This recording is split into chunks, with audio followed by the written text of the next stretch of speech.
Okay, here we go, our grad for curl cut, so graduation on curly hair. So I'll start off in the back and I'll approach this like a G-bob. So I'll divide the two sides, I'll take a diagonal section, starting on the left. With my first section, I'll elevate the hair slightly, and here I'm cutting in a graduated angle. Now the next section, again, is also diagonal, and with my second section, I'll increase my elevation slightly higher. Make sure that your elbows, fingers, shears, sections are all parallel at this point, and your body position. I like standing just a little bit parallel or to the right of the shoulder when I'm approaching the left side of this cut. So the next section at the occipital bone area, again, I increase my elevation using the consistent amount of tension, and make sure that you're combing the hair like as clean as you possibly can from roots to the ends. So now the opposite side, I'll take a diagonal section again, and with this guideline, I have a piece of the guide from the opposite side. So again, combing the hair straight out, straight back, matching up the length from my guideline on the left side, which I already cut. And here my position, I like standing at the occipital bone, and I reach, as I work towards the ear, I'll take one baby step to the right. So like my body position, when I finish up this section, is in between the occipital bone and the ear. So that'll allow me the greatest amount of control. And again, make sure that you're combing that hair super clean from roots to ends. Check for symmetry and balance. And now as we approach the side area, I'm working with slightly diagonal sections. And here the technique, I'm building weight from the occipital bone to the parietal area. So again, my first section is elevated, comes straight out, and as I cut the right side, I'm standing slightly behind her shoulder. Again, this body position will give me the greatest amount of control. Make sure with each section, you comb the hair clean, and here we're starting to incorporate the lengths from the back. Second section, I'll increase my elevation slightly. Now the reason why I'm working up my elevation is because I want the sides to fall a bit softer.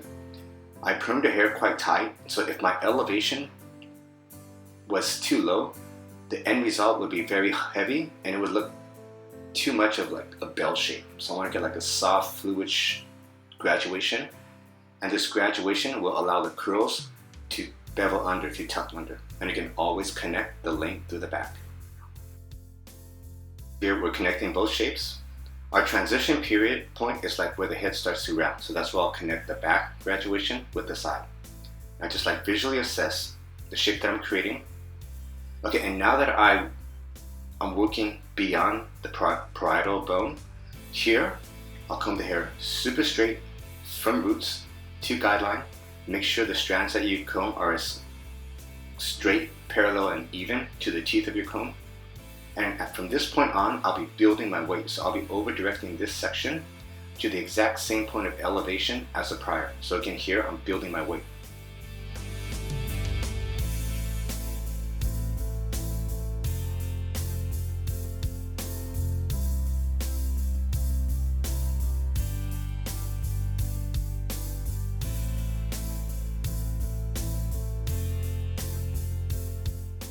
Okay, still working in the same manner. We're building our weight through the sides, elbows, fingers, sections, all parallel. Now for the opposite side, we'll be cutting the exact same technique. Make sure the length and the point of elevation is the exact same as the right side. And as I cut the left, I stand in front of the section, which will help me with my over direction when I blend this back. So notice how the back is over directed slightly, so it'll remove that corner. Like typically I went in with like a somewhat of a G-bob technique, but I don't want those too heavy corners. So by working this over direction, I'm able to gradually and gently round those corners. So our next section, again, I'm increasing the elevation, comb the hair super clean from roots to ends. And make sure your eyes are pretty close to where you're cutting. I like my eye level to be about 1 to 1.5 feet from what I'm actually creating, because only at this point am I able to see all these magnificent tiny details. So again, body position, eye position, it'll greatly improve your game. When you can see a lot of details, then you can start calculating more essential key points, and then you can adapt them into your technique. So now again, as we're going beyond the parietal, I'm building my weight, so my over direction elevation is to the exact same point as that last section. As I work the left side, from front to back, my body position gradually moves towards that shoulder. So I'm also moving with the shape. So it'll give when I'm moving and I want my shape to move, it'll make my shape a lot fluid. So now to the back, it's just this like crazy nape area. So I'm going in and I'm cutting in like a curved shape. So working off what's pre-existing, but this type of shape will elongate her neck. Especially you have to consider once the hair is dry, when that curl kicks out, I don't want it falling too super heavy.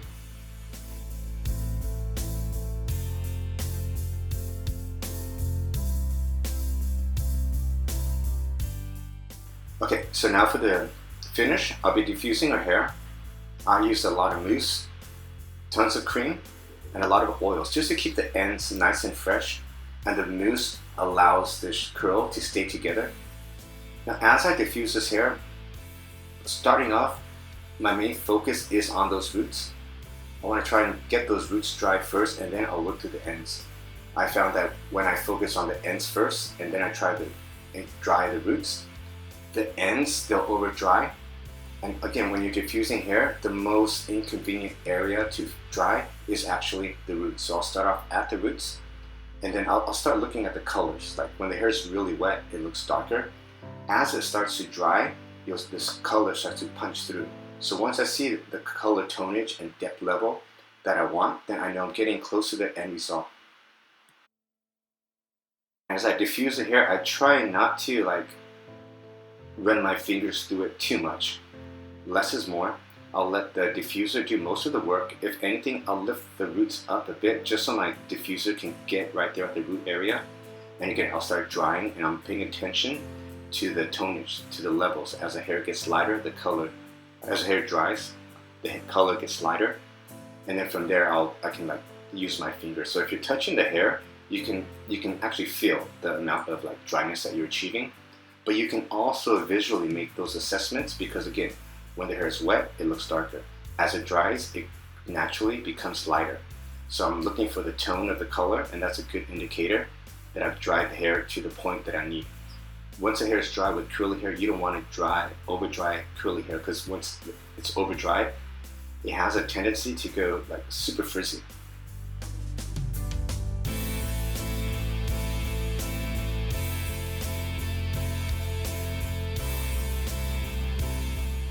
Okay, so now that the hair is dry, I'll just go through my shape and I'll point cut. I'm removing heaviness. So remember, I built up those corners, so now I can remove them.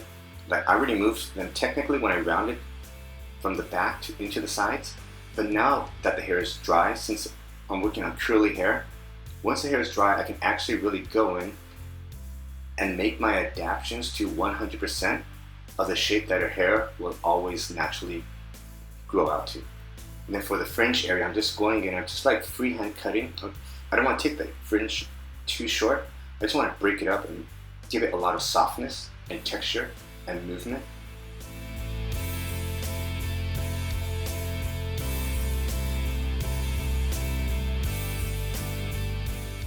Okay, there we have it, our graduation on curls. Enjoy.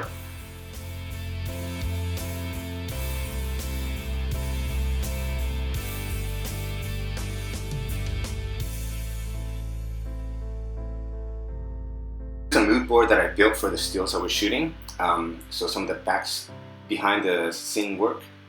So conceptual mood board, hair and makeup, and then from there we'll jump into stills.